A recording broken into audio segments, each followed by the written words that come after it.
Le système savait tout. Je le dis comme on prononce une vérité qu'on a gardée trop longtemps au fond de la gorge, parce que rester silencieuse m'a coûté 30 ans de ma vie. Je m'appelle Marie. J'ai 73 ans aujourd'hui. J'ai été femme de pasteur pendant 3 décennies. J'ai porté la robe, les parallèles de prière, les plateaux d'offrande, les regards d'espérance. J'ai souri sur le premier banc, j'ai servi le café après les cultes, j'ai fermé la porte derrière les tardifs, les blessés, les confidents. Le système savait. Et le plus douloureux n'a pas été seulement ce qu'ils savaient, mais ce qu'ils ont choisi de faire et ce qu'ils ont choisi de taire. Il est tôt ce matin-là où je parle maintenant. La lumière qui entre par les rideaux fait des lignes sur la table en bois. Le chat a laissé une empreinte humide près de mon mug. Mes mains, elles tremblent parfois encore quand je raconte, mais pas de la même façon que naguère. Maintenant, ce tremblement porte une forme de guérison, un alourdissement fait d'années vivantes, non plus d'années subies. Je revois les images comme on revoit un film familier, et je veux que quelqu'un entende ce que ce film ne montrait jamais entre les scènes, l'espace où tout se noue, la complicité presque timide qui finit par protéger ce qui n'a pas lieu d'être protégé. Si cette histoire vous touche, laissez un pouce et abonnez-vous, cela aide à faire entendre d'autres voix. Je suis née au bord d'un petit village, pas très loin d'ici. Maman, Joséphine, faisait couler un café noir et toujours trop fort. Son tablier sentait la lessive et le pain chaud. Ses mains avaient des callosités fines, des cartes de toutes les années où elle a gardé la maison et élevé ses enfants. Mon père, Monsieur Pascal, avait la voix basse et le rire rare. Il était homme de terre, mais c'est à l'église qu'il devenait un autre homme. Droit, attentif, un peu fier de sa fille qui savait ouvrir la Bible sans trébucher. Dès l'adolescence, je fus appelée à servir. Pasteur Emmanuel nous avait pris comme on prend une plante fragile. Il m'a encouragée, m'a invitée aux retraites, m'a montré comment tenir une coupe d'eau et une main en même temps. La retraite d'été était une exubérance de chants et de longs jours, où le temps semblait appartenir à Dieu. C'est là que j'ai rencontré Gilbert. Il avait ce don qu'on appelle charisme, et qui, dans notre milieu, tient autant de la grâce que du danger. Il parlait comme on donne un pain, généreux, précis, avec une pointe d'autorité qui rassurait les foules. Son sourire pliait les épaules des femmes. Il avait l'air d'un homme que les gens attendent depuis longtemps. Je pensais, voilà un pasteur pour conduire les âmes, et dans ma naïveté, j'ai cru que Dieu avait choisi pour moi un mari qui marcherait à la hauteur de cet appel. Le mariage fut modeste, comme il convient à deux jeunes qui n'ont pour richesse que la foi partagée et une poignée d'amis sincères. Nous installâmes nos premiers meubles dans une maison qui n'était pas grande, mais qui résonnait des éclats de rire de nos enfants à venir. Paul vint le premier, une petite tempête brune, Hélène avec un visage sérieux, puis Joseph et Rachel, 3 petites lumières qui ont fait de notre modeste maison un foyer bruyant et plein d'odeurs de purée et de colle. Les années qui suivirent furent des années de service, cultes, visites aux malades, réunions de prière, soirées de pasteurs avec les anciens, où l'on parlait stratégie d'enracinement, d'évangélisation, de collecte pour la toiture. On attend beaucoup de la femme du pasteur. On attend la grâce, la discrétion, la force silencieuse. J'ai appris à sourire quand mes enfants pleuraient derrière la porte, à raccommoder les cœurs et les culottes, à offrir le meilleur thé aux visiteurs qui venaient parler de leurs souffrances. On m'appelait Sœur Marie avec respect, on me demandait conseil, on m'applaudissait quand je tenais la chorale des dames. Mais à l'intérieur, il y avait parfois une fatigue qui ne voulait pas se nommer. On me disait de prier, de mieux donner la parole, de porter la croix. On me disait que la mission demandait des sacrifices, et je me sacrifiais, parce que j'aimais ces âmes, et parce que surtout, j'aimais l'homme qui en public me tenait pour épouse et partenaire. Le système, ce mot que j'emploie pour désigner la mécanique d'autorité, de dévotion collective et de protection mutuelle, s'est construit autour de détails presque innocents. Il y a des habitudes qui deviennent des murs, la façon dont on évite les sujets qui dérangent par peur du scandale, la manière dont on recycle la parole pour la remettre sous une forme pieuse, les regards que l'on détourne pour ne pas reconnaître une faiblesse. Les diacres, Robert, Antoine, Daniel, étaient des hommes de confiance, choisis pour leur sérieux. Ils portaient la responsabilité matérielle de la communauté, mais ils étaient aussi, comme beaucoup, liés par des loyautés invisibles. On ne questionne pas le messager, on ne regarde pas l'ange qui tombe. J'ai gardé des souvenirs concrets qui me reviennent en boucle. L'odeur du vieux cuir du carnet de Pasteur Emmanuel, le plancher qui craque du bureau pastoral, la façon dont les gens s'alignent pour déposer leurs offrandes dans les plateaux, le bruit des pièces qui tombent et que l'on croit être un son de subsistance et d'espérance. À l'arrière, s'humaient d'autres bruits, murmures, fermetures de portes, conversations qui s'étaient faites plus brèves. Mais tout cela restait à l'époque de l'ordre du bruit de fond. Le système, enfin, avait la main légère.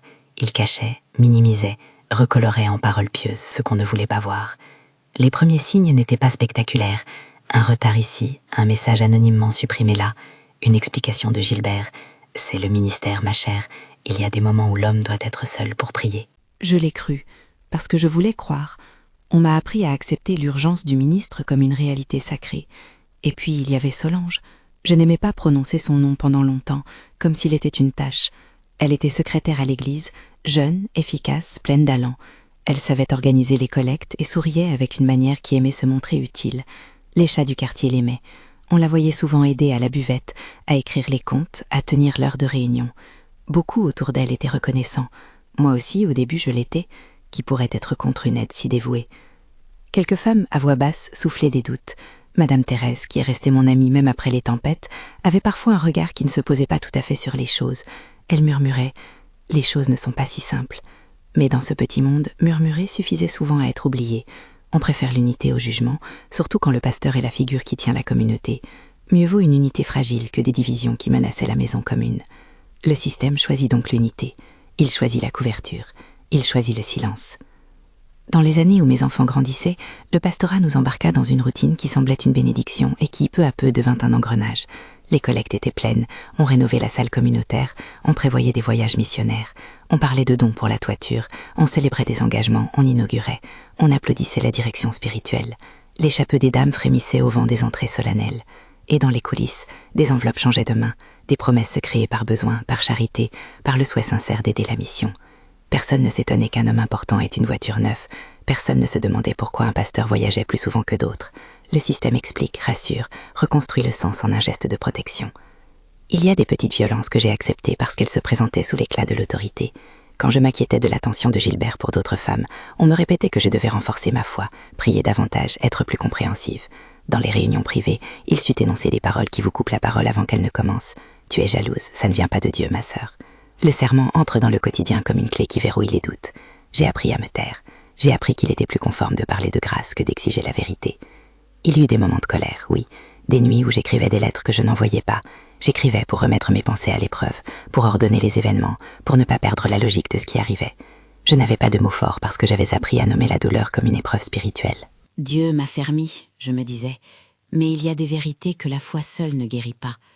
La foi vous soutient, mais elle ne remplace pas la lucidité. Les premières fois où j'ai senti la main du système serrer la vérité, ce furent de petites choses anodines. Un rôle qui m'était retiré parce que la femme du pasteur doit rester auprès de sa famille. Une remarque d'un ancien « Tu connais ton devoir, Marie, ne te laisse pas distraire ». Autrefois, j'aurais applaudi cet encadrement. Mais à mesure que les nuits s'allongeaient et que les messages se faisaient plus réguliers, un froid s'installa entre moi et l'image de notre vie publique. Je me rappelle un après-midi précis. La pluie avait laissé une odeur fraîche sur les pavés de l'église. J'étais rentrée plus tôt que d'habitude pour préparer la soupe. La maison était calme. Les enfants jouaient à cache-cache, leurs rires s'éparpillaient comme des fleurs. J'avais laissé la porte du bureau pastoral entr'ouverte parce que je voulais vérifier une lettre. Ce bureau, je l'ai connu comme l'un des lieux qui tiennent la théologie du quotidien. Des dossiers, des chaises usées, une Bible à noter. J'ai entendu des voix confuses, puis des pas rapides. J'ai d'abord pensé que c'était Gilbert en réunion. Quand je suis passée au pas de la porte, j'ai croisé le regard de Solange, qui, sursautant, avait les mains au milieu d'un meuble. Son visage s'est figé. À travers un battement de cœur, j'ai vu Gilbert se tourner vers elle d'une manière que je n'avais jamais observée en public. Un mélange de tendresse, de secret et d'assurance. Ce jour-là, quelque chose en moi cessa d'être naïf. Je suis restée un instant dans l'embrasure, sentant l'air qui venait du couloir comme une présence étrangère. Je me revois, posée sur le seuil, le chiffon à la main, l'arôme de la soupe qui montait et me rappelait les dimanches d'antan. Il n'y eut pas de scène spectaculaire, juste ce fragment de temps qui m'a mis devant une vérité nue. L'intimité de mon mari venait d'être dérobée à notre foyer. J'aurais pu m'emparer de la colère immédiatement, j'aurais pu frapper, crier, renverser des chaises, mais j'ai mesuré le pouvoir du silence dans ces murailles. Un mot mal placé, et la machine se remet en marche pour étouffer le scandale. Pendant des semaines, j'ai tenté de conserver l'équilibre. J'ai confronté Gilbert, de manière feutrée d'abord, des questions qui prenaient la forme de prières. « Es-tu vraiment là ?» demandai-je, dans le secret. Sa réponse était un pli dans la voix, un retournement de justification qui m'apprenait à douter de mes propres ressentis. On m'a dit de croire au ministère, on m'a dit que les tentations existent partout, qu'il fallait pardonner. J'ai pardonné 1000 fois, parce que pardonner semble être la voie exigée d'une épouse engagée au service du royaume. Mais pardonner sans changement, sans prise, devient un gâteau amer qui recouvre chaque joie d'un voile. Ce qui m'a le plus blessée n'a pas été l'infidélité seule. Non. Ce qui m'a blessée, c'est la manière dont le système, autour de nous, hasarderait des regards et préférait le silence au sacrifice que demanderait la vérité. J'ai vu des mains se fermer, des visages se détourner, des discours moelleux qui cousaient la réalité pour la remettre au format de l'idéal. C'est douloureux de constater que la protection de l'institution passe parfois avant la protection des personnes. On préfère garder le toit plutôt que de demander réparation. Il y eut un autre signe que je n'oublierai jamais, un carnet, petit, au coin râpé, que j'ai trouvé un matin sur la table, effleuré d'une pointe de stylo encore fraîche. Ce carnet n'était pas à moi, il portait des notes, des dates, des noms qui m'ont fait froncer le sourcil. Rien de juridiquement parlant, pour le moment, mais suffisamment pour allumer une flamme de soupçon dans mon cœur. Je l'ai feuilleté, à la fenêtre, tandis que la pluie redoublait. Il y avait des mentions de rendez-vous, de sommes probables, des annotations sur les collectes. J'ai senti un vertige. Comment un ministère qui se tenait debout devant tant de regards pouvait-il se permettre d'être si désordonné dans ses comptes, si proche de l'opacité? J'ai fermé le carnet et je l'ai reposé comme on remet un objet qui fait mal à sa place. Je ne veux pas écrire des choses que je ne peux approuver. Je dis seulement ce que j'ai vu, ce qui était devant mes yeux. À cette époque, ma position me donnait des accès, livres de comptes, enveloppes, talons d'offrande.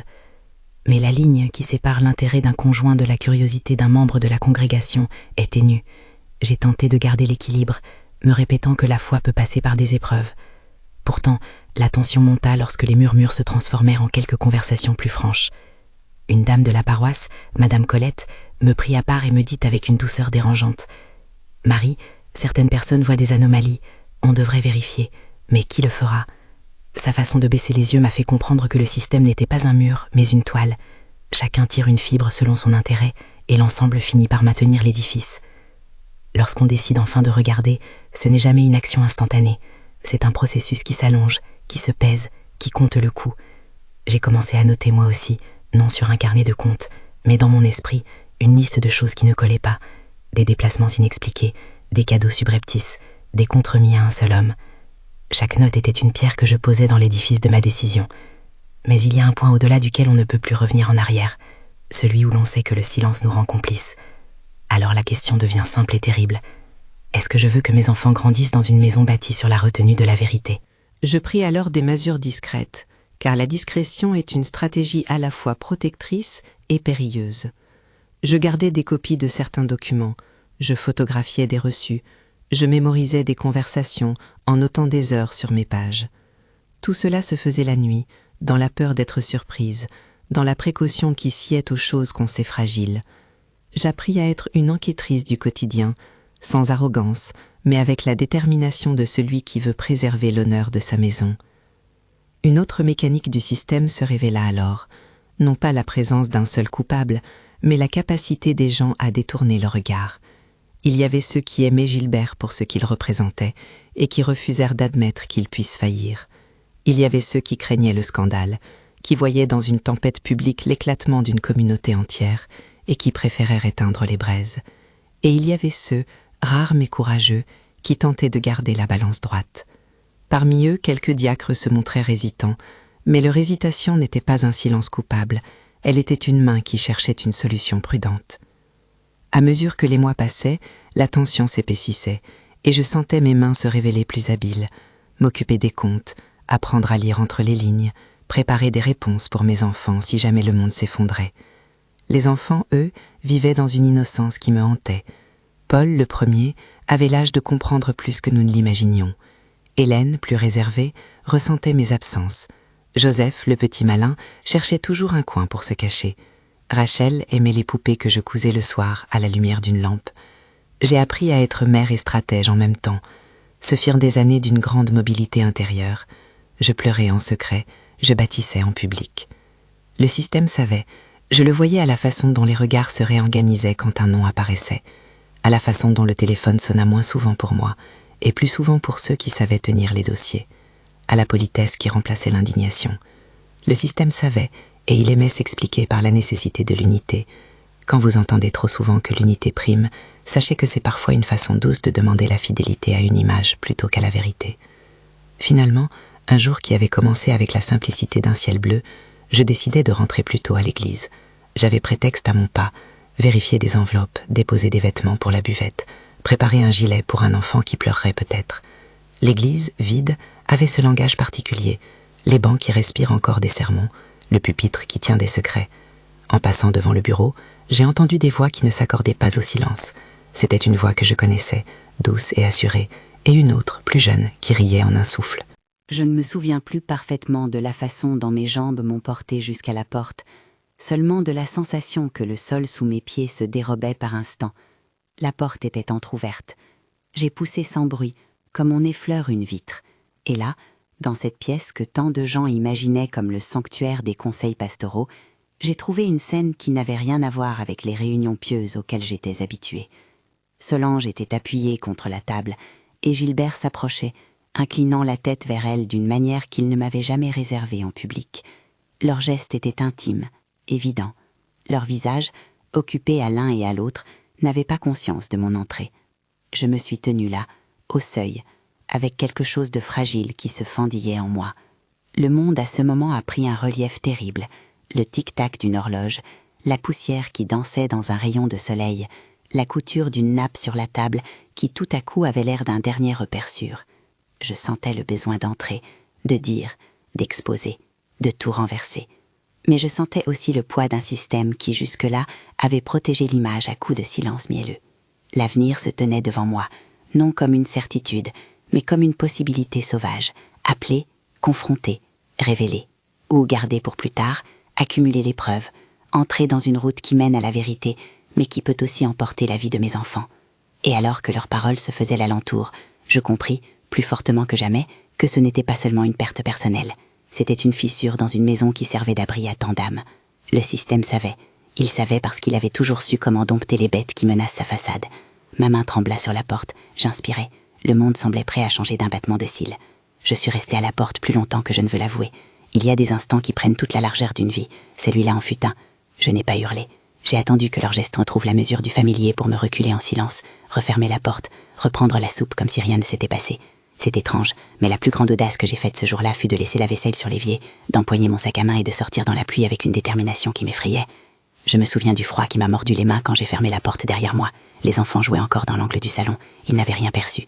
Je suis allée m'asseoir sur le banc du jardin, la pluie froissant mes cheveux, et j'ai senti pour la première fois la fissure s'agrandir entre la femme que j'avais été et celle que je devais devenir. Je savais que je ne pourrais pas me contenter de pardonner une fois de plus sans changement.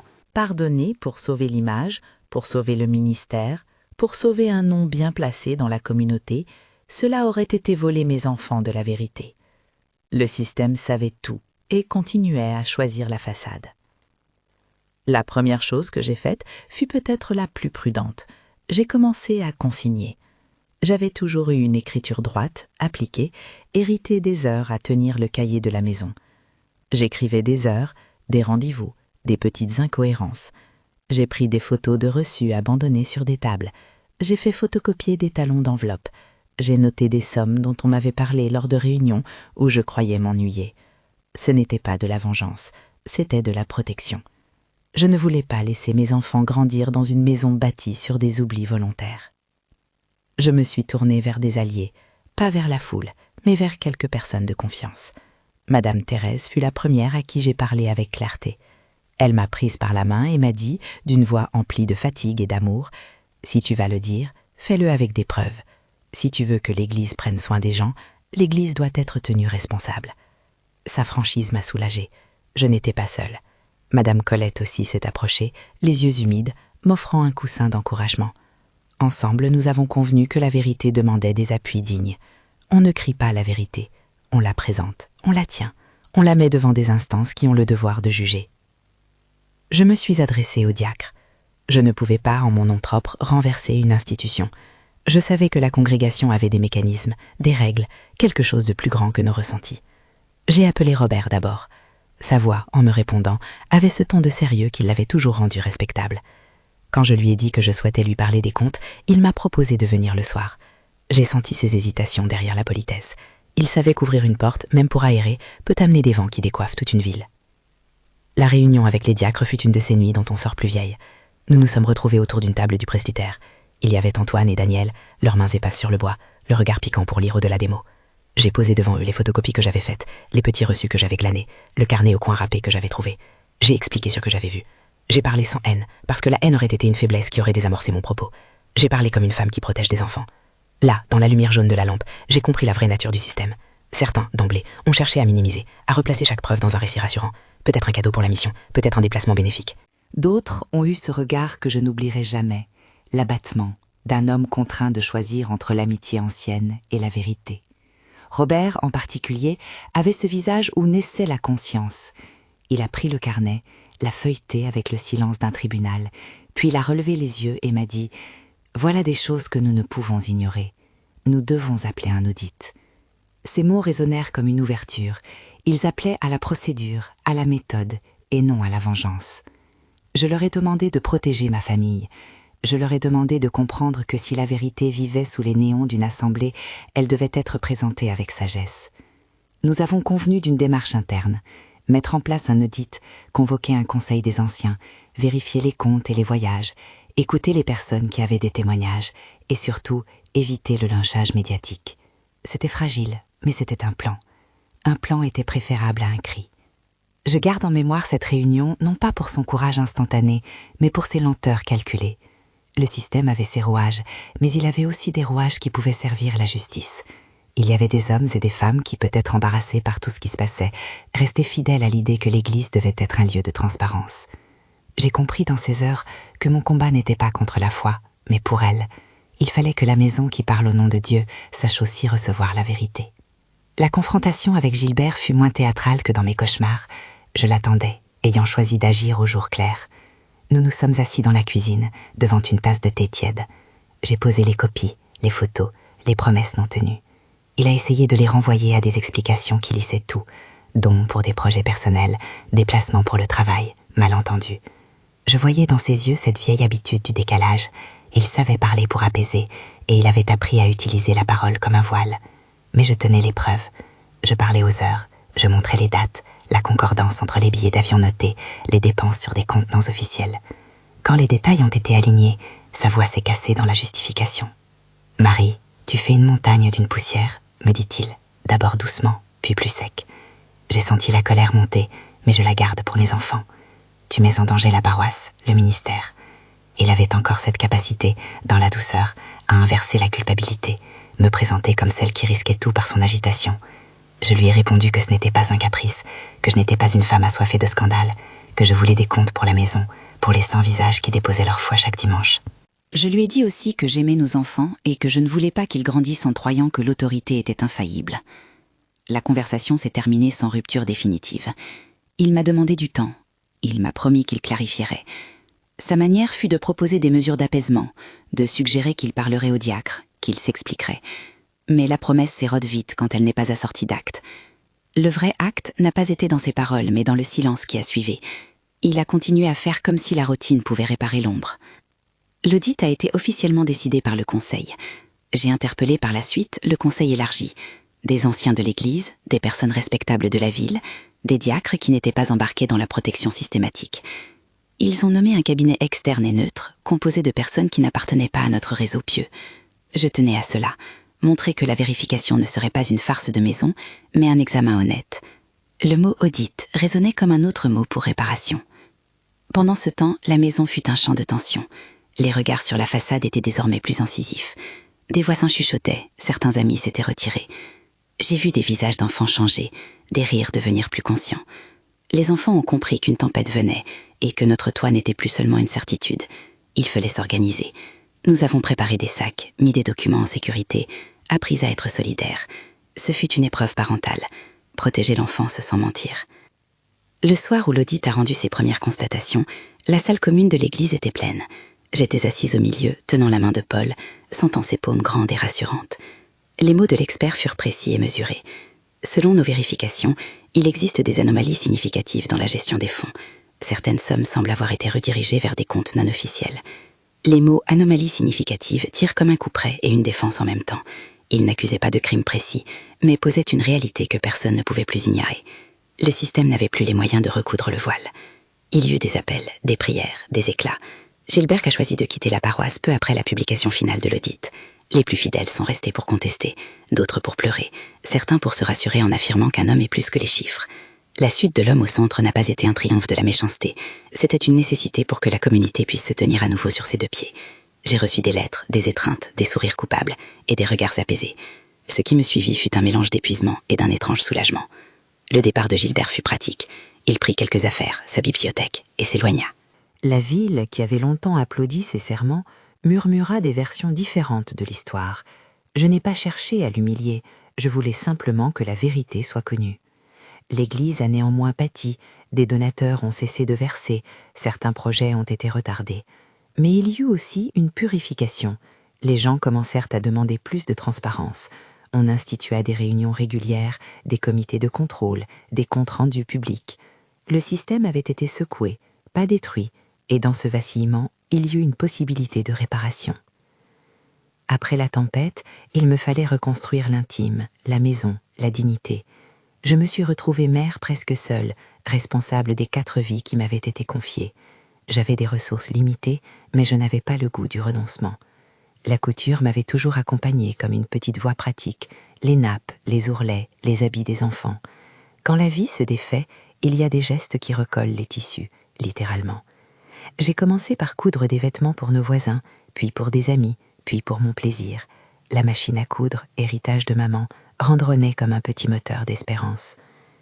Ce qui commença comme une nécessité devint une entreprise. J'installai un coin dans le garage, puis louai une pièce près du marché. Les premières semaines furent rudes. Je cousais jusqu'à l'aube, réparais des chemises, refaisais des robes, apprenais à compter des marches correctement, à facturer un travail avec dignité. Les enfants m'ont aidé. Hélène emballait les commandes, Paul allait chercher les tissus, Joseph s'occupait des livraisons quand il était assez grand, Rachel mettait des boutons. L'atelier prit un nom, l'atelier de Marie. Les gens venaient, d'abord par charité, puis parce que mes mains avaient trouvé un style, parce que les finitions racontaient autre chose qu'une simple réparation. Elles racontaient l'attention. Je me rappelle la première fois où j'ai payé un salaire régulier à une autre femme. C'était Madame Florence, une sœur de la paroisse qui avait perdu son mari et peinait à joindre les deux bouts. Nous avons commencé par des journées ensemble, puis par un contrat. C'est un moment que je chéris encore, m'asseoir à la même table, la machine partageant le bruit, et voir la dignité se remettre en marche. L'atelier devint un lieu de travail pour d'autres femmes, souvent mères, parfois veuves, parfois exilées de leur poste parce que la vie les avait fatiguées. Nous partagions le thé, les confidences, et nous parlions parfois de foi, de colère et de projets. Je n'ai jamais vu l'atelier comme un pansement, mais comme une école. J'ai appris à gérer le petit commerce, à commander des tissus, à tenir une comptabilité simple, à négocier avec des fournisseurs, à soigner nos clientes. Nous avons organisé des petits marchés, des ventes au profit d'associations, et bien vite des clientes au-delà de la paroisse nous ont trouvés. Ce n'était pas la richesse flamboyante décrite dans certains contes, mais c'était une dignité assurée. Les revenus suffisaient à nourrir nos enfants, à payer le loyer, à remettre une petite somme de côté. Le plus grand cadeau fut peut-être l'effet sur mes enfants. Paul devint un homme tenace, travaillant dans la logistique, soucieux et présent. Hélène choisit de travailler avec des jeunes en difficulté, comme si elle voulait réparer ce qui avait été brisé en elle. Joseph, avec son humour, trouva sa voie dans la menuiserie. Il aimait manier le bois, provoquer des formes nouvelles. Rachel devint enseignante et souvent venait coudre avec nous des accessoires pour ses classes. Nous avions tous, à notre manière, tiré des leçons. Que la vérité impose un prix, mais qu'elle libère aussi. Avec le temps, l'atelier grossit. Nous avons pu louer un local plus grand, embaucher 2 jeunes femmes supplémentaires, ouvrir une petite vitrine où l'on pouvait voir le travail en cours. Nous organisions des ateliers pour enseigner la couture aux plus jeunes, pour offrir une compétence durable. J'avais la satisfaction quotidienne de voir des femmes se redresser, d'entendre des rires qui n'étaient plus que de la fatigue. Notre modeste entreprise fit ce que l'Assemblée avait longtemps déclaré qu'elle voulait, aider concrètement des vies. C'était l'ironie douce amère d'une histoire. La mission véritable se poursuivait, portée par les mains de ceux qu'on avait voulu réduire au silence. La reconstruction ne fut pas linéaire. Il y eut des jours de doute, des factures en retard, des clients qui ne payaient pas, des remarques acerbes de ceux qui me reprochaient d'avoir révélé les choses. On apprend à survivre au jugement. Mais il y eut aussi des gestes de solidarité inattendus. Madame Thérèse, fidèle, nous apportait des tartes. Des femmes des autres paroisses venaient commander. Certaines personnes que je n'avais jamais croisées laissaient un mot d'encouragement. Ces petites mains de soutien furent essentielles. Elles montraient que tout n'était pas perdu, que la communauté pouvait se réparer quand on lui donnait les outils de la transparence. Ce que la reconstruction m'a surtout appris, c'est à séparer l'idée de Dieu de l'instrument qui parle en son nom. La foi est restée pour moi une présence fragile et vivante. Je continue de prier, de chercher des réponses, de me tenir humble devant ce mystère qu'on appelle parfois providence. Mais j'ai appris à ne plus prêter une crédibilité aveugle à l'homme qui a une parole forte. On peut aimer Dieu sans fermer les yeux devant l'erreur humaine. Il y a une foi qui libère et une obéissance qui aliène. Mes années m'ont appris à choisir la première. Le temps a pansé certaines blessures. J'ai vu des visages changer d'attitude. Certains membres de la congrégation s'éloignèrent, d'autres restèrent et aidèrent à construire de nouvelles règles. On institua des comités de vérification, des comptes rendus trimestriels ouverts à tous et des formations sur la gestion financière pour les responsables. Ces mesures ne sont pas des panacées, mais elles ont cristallisé une leçon. Le pouvoir a besoin de garde-fous pour ne pas se corrompre. J'ai aussi eu à soigner mon cœur.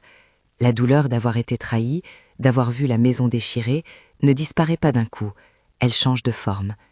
Il y a des nuits où encore je me réveille avec l'odeur du bureau, le tic-tac de l'horloge et un ébranlement. Mais il y a aussi des matins où je m'étire au soleil et je me sens libre. La liberté n'est pas seulement l'extérieur, c'est aussi la capacité à dire non à ce qui vous dévore. J'ai appris à dire non. J'ai appris à m'aimer. Avec les années, j'ai rencontré d'autres femmes portées par des histoires semblables. Elles venaient me trouver à l'atelier, parfois pour une ourlet, d'autres fois pour une conversation. Elles avaient été blessées par des autorités religieuses, parfois par des époux, parfois par des institutions. Nous avons commencé à organiser des rencontres discrètes pour parler de ces sujets. Comment lire un relevé, comment organiser des finances familiales, comment se protéger juridiquement si besoin. Je ne donnais pas de leçons de morale, je partageais des outils pratiques. Cela me faisait du bien de transformer ma colère en service. Je ne peux pas prétendre que tout est parfait aujourd'hui. Il y a encore des blessures, des silences, des personnes qui souffrent. Mais je peux dire que mes enfants ont grandi avec un sens de la dignité. Ils savent que le mensonge coûte. Ils ont appris aussi que la foi peut être reconstruite d'une manière plus honnête. Ils n'ont pas perdu l'amour de Dieu. Ils ont simplement appris à regarder les hommes avec un œil plus critique. Les années ont apporté des petits bonheurs. Le jour où un client est revenu avec son fils pour lui acheter un vêtement, me disant que votre travail nous a donné confiance, ou la fois où une jeune que j'avais formée a ouvert sa propre petite boutique. Les victoires se mesurent en détails ordinaires. Un bouton cousu, un sourire retrouvé, une paille arrivée à temps. Ces signes font la vie. Aujourd'hui, à 73 ans, je vis dans une petite maison où la machine à coudre ronronne toujours dans un coin. Parfois, j'aide encore les jeunes employés à finir des commandes. J'aime m'asseoir près de la fenêtre, regarder la rue, entendre les enfants jouer au loin, sentir l'odeur des cafés que maman, jadis, faisait couler. Je n'ai pas cherché la revanche. Je me suis occupée de remettre des vies en ordre. Le système savait tout. Le système a choisi. Mais il y a eu des hommes et des femmes qui ont choisi la vérité, et c'est sur eux que je veux fixer mon regard. Si je devais laisser quelques paroles à celles qui écoutent, à ces femmes et hommes qui pourraient se reconnaître dans mon récit, je dirais ceci. Documenter, partager, tisser des alliances. La première aide n'est pas toujours de crier, mais de consigner. Garder des copies, sauvegarder des reçus, noter des dates. Chercher des alliés dans la communauté qui n'ont rien à gagner dans le maintien des apparences. Préservez vos enfants en leur disant une vérité mesurée, adaptée à leur âge, mais ne les laissez pas vivre dans un mensonge qui rongerait leur confiance. Et surtout, ne renoncez pas à la foi pour une faillite d'homme. La foi peut survivre à la trahison, et souvent, elle s'en trouve clarifiée. Je voudrais aussi adresser une parole aux assemblées et aux responsables. La transparence n'enlève rien à la spiritualité, au contraire, elle la protège. Lorsqu'une communauté choisit le secret pour épargner la honte d'un individu, elle peut finir par trahir la mission même qu'elle prétend servir. La vérité demande du courage, mais elle sauve. Instituer des garde-fous, former des comités indépendants, éduquer les fidèles à la base sur la gestion financière. Un pasteur n'est pas au-dessus des comptes, il en est responsable. Le système doit apprendre à servir, non à se protéger. Il y a des moments où je repense à Gilbert sans haine. Je repense à l'homme qui parfois avait de belles paroles, et peut-être une sincérité partielle. Je ne veux pas réduire un être à l'erreur, mais je ne puis non plus effacer les conséquences. Les personnes faillibles doivent répondre de leurs actes, mais elles méritent aussi une chance de se repentir honnêtement, loin des réseaux de complaisance. La reconstruction m'a appris à valoriser les petites choses, la parole ajustée, le geste de soutien, la comptabilité faite dans la clarté. Elle m'a appris à transmettre aux plus jeunes que la foi n'est pas un laissez-passer pour la malversation. Je suis devenue, à ma manière, une sentinelle du quotidien, pas une justicière, mais une gardienne de la vérité. Il m'arrive encore d'entendre dans certains dimanches des sermons qui me touchent profondément. Je vais parfois dans d'autres assemblées, pas pour juger mais pour écouter. Je porte toujours en moi cet appel initial, ce sens du service qui m'a porté toute ma vie. J'aime voir une jeunesse qui s'engage honnêtement, des visages qui ne se cachent pas. Si cette histoire vous touche, si quelque chose résonne en vous, partagez, parlez-en autour de vous. La parole qui sauve commence souvent par une confession prudente, une main tendue, un geste concret. Dans les commentaires, racontez d'où vous regardez et, si vous le souhaitez, partagez une expérience qui pourrait aider d'autres personnes. Il y a des vies qui attendent d'être consolées par le savoir qu'elles ne sont pas seules. Je ne suis pas un exemple d'héroïsme. Je suis simplement une femme qui a choisi la vérité pour ses enfants et sa conscience. J'ai payé un prix, mais j'ai aussi récupéré ma dignité et appris que la foi peut être plus grande que les défaillances humaines. Le système savait tout, certains ont choisi le silence, d'autres ont choisi la vérité. À vous qui écoutez, je laisse cette certitude. La vérité, même quand elle coûte, libère. Partagez cette vidéo si vous pensez qu'elle peut aider quelqu'un. Abonnez-vous pour que d'autres voix puissent être entendues. Et souvenez-vous, il y a toujours une vie possible après la vérité.